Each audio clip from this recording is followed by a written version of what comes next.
क्या श्रोता, दूसरा है सरोता। मतलब अरे सुन तो रहे हैं कथा, लेकिन बगल से माताएं बगल से बात कर रही कि देखिए वो बाबा आए थे ना वाले, वो जो वहां पे आए थे चंदौली में, सकलिया में हो रहा था कथा, उसमें बाबा आए थे ना, तो वो ऐसे नहीं बोलते थे। वो बाबा जी ना इसको ऐसे बताते थे, ऐसे कहते, मतलब कि कोई भी बात अभी सुन नहीं रहे हम, केवल हम सरोता लेकर काटना शुरू कर दिए। बाबा जी चलते कैसे हैं वो देखिए, अब ऐसे कैसे चलना, ये तो नहीं ठीक है, कैसे बोल रहे हैं, मतलब कुछ ना कुछ काटना है बात, तो उसका नाम है सरोता। सुपारी काटते हैं ना सरोते से, उसी तरह से बात काटते हैं, विचारों को काटते रहते हैं। तो उससे भी कह रहे हैं कि सत्संग का लाभ नहीं मिलता। और तीसरे नंबर के हैं श्रोता, श्रोता सरोता, तीसरे नंबर के श्रोता। एक ठो कार्यक्रम हो रहा था, बहुत बड़ा पंडाल लगा था, खूब भीड़ लगी थी। महाराज जी सत्संग का आयोजन था, महाराज जी बड़े गदगद होकर कथा सुना रहे थे, बड़ा पंडाल था, तो बीच में खंभे लगे थे। एक खंभे के पास, बेटा आवाज नहीं करनी है बच्चों, आप लोगों को शोरगुल नहीं करना, बिल्कुल शांति रखिए ना, अद्विक अद्विक सब लोग शांत रहिए भाई। तो खंभे के पास एक बूढ़े दादा रहते थे, वो आकर के बैठते थे कथा सुनने के लिए, और वो इतने तल्लीन हो जाते थे कथा सुनते सुनते सुनते सुनते कि सब पूरी पब्लिक चली जाती थी, तब तक कथा सुनते रहते, एकदम समाधि लग जाती थी, आंख मूंद जाता था, बिल्कुल ध्यान में चले जाते थे। महाराज जी बड़े प्रसन्न, बड़े गदगद, बोले भाई ये भक्त हमारा बहुत बढ़िया है। अंतिम दिन कथा सुना करके महाराज जी बोले कि आज तो इस अपने भक्त से हमको मिलना पड़ेगा। सब चले गए थे, महाराज जी आज उसी से मिलना चाहते थे, इसलिए महाराज जी गए नहीं, बगल में अपना छुपे। जब सब चले गए तो महाराज जी निकले और खंबे के पास पहुंचे, तो भक्त एकदम समाधि में चला गया था। तो भक्त को ऐसे हिलाए, बोले बेटा उठो। अब दादाजी उठे, बोले हाँ महाराज जी, आंख मारते हुए उठे, बोले कि इतने कथा में तल्लीन हो गया, ऐसा भक्त तो कहीं हमने देखा ही नहीं।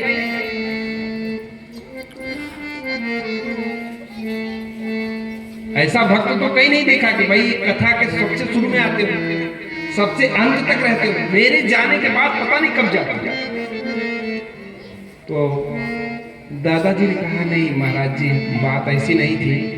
बोले फिर बात कैसी थी? बोले बात ऐसी थी कि घर पे है ना बहू और बच्चे बहुत परेशान कर रहे, सोने नहीं देते। यहाँ महाराज जी मैं आपसे झूठ न बुलाऊं, भगवान झूठ न बुलाएं, बहुत अच्छा नींद आता है। आपकी कथा में ना कोई शोरगुल नहीं, आप सबको मना कर देते, कोई चिल्लाता भी नहीं, कोई आवाज, केवल आपकी आवाज आती है, बांसुरी बजती रहती, इतना बढ़िया सोते हैं महाराज। 3 घंटे में तो मेरी पूरी नींद पूरी हो जाती है।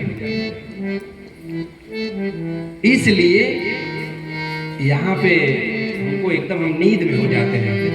तो महाराज जी की गलतफहमी उस दिन दूर हुई कि हमारा भक्त समाधि में नहीं, नींद में चला जाता है, वो भी घोर निद्रा में। वहां पे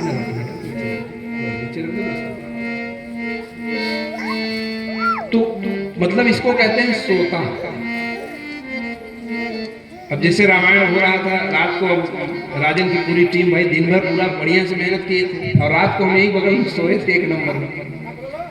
अब हम सोए थे, अब बेचारों को नींद आ रही है, क्या करें। हमको तो लगा कि किसी दरवाजा हमको खटखटा रहा है, गुरु जी अब आप आइए। लेकिन हमने हिम्मत करके रात को चेक किया कि देखो आखिर यही दरवाजा खटखटा रहा है, तो बाद में हमने देखा कि हवा आ रही थी, हवा से दरवाजा खटखटा रहा है। हमको लगा कहीं ऐसा नहीं एकदम थक गए बेचारे, कह रहे हैं गुरु जी अब हम नहीं कर पाएंगे, अब आप आइए करिए। तो रात को मतलब इस तरह से नींद आ रही कि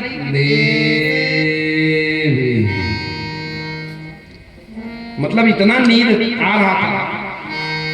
तो कभी कभी क्या होता है कि एक ही चीज को हम बार बार करते करते करते करते नींद में चले जाते हैं, यानी कि निद्रा लगने लगती है। और वैसे भी स्वाभाविक रूप से जब रात को 12 बजे के बाद जो है 5 बजे भोर तक नींद का खूब अच्छे से बढ़िया नींद आती है, और उसी समय बोलना होता है तो तकलीफ हो जाती है। कुल मिलाकर के सोता मतलब कुछ लोग आते हैं, उनको कथा से मतलब नहीं है, क्या कंटेंट मिल रहा है, क्या उसमें चीजें आ रही है, उससे नहीं मतलब।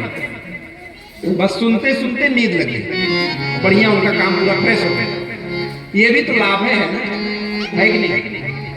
ये भी तो लाभ है, लेकिन ये लाभ बहुत कम है। इसलिए हम कह रहे हैं कि सोता और सरोता न बन करके क्या बनना है? श्रोता। बोलिए जय जय श्री राधे। अच्छा,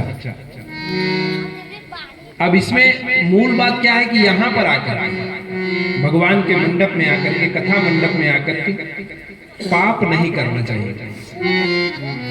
पाप क्या है? अगर आप किसी, मान लीजिए एक उदाहरण देता हूं कि आपके घर में कोई लड़के या लड़की का वर पक्ष या कन्या पक्ष का कोई देखुहार आया हो, मतलब देखने वाला, भाई कन्या देखने या चाहे लड़का देखने। अब लड़के की शादी होने वाली है, लड़की वाले आए हैं, भाई लड़का देखने के लिए आए हैं।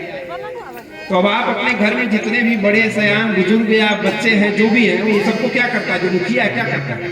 एकदम आवाज मत करना फालतू, एकदम बोलना मत, ऐसा ना लगे कि ये सब असभ्य लोग हैं।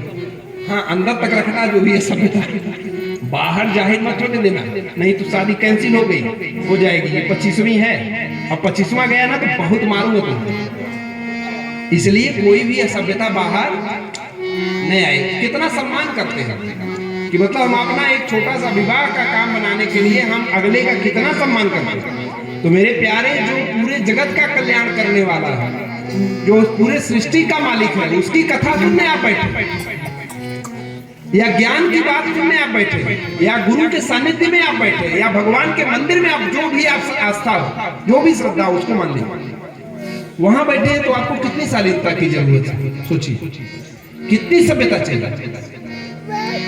तो उसी में अगर हम आपस में बात करने लगते हैं, एक दूसरे से बात करने लगते हैं, सरोता वाला काम करने लगते हैं, या सोने लगते हैं, तो ये बहुत बड़ा पाप है।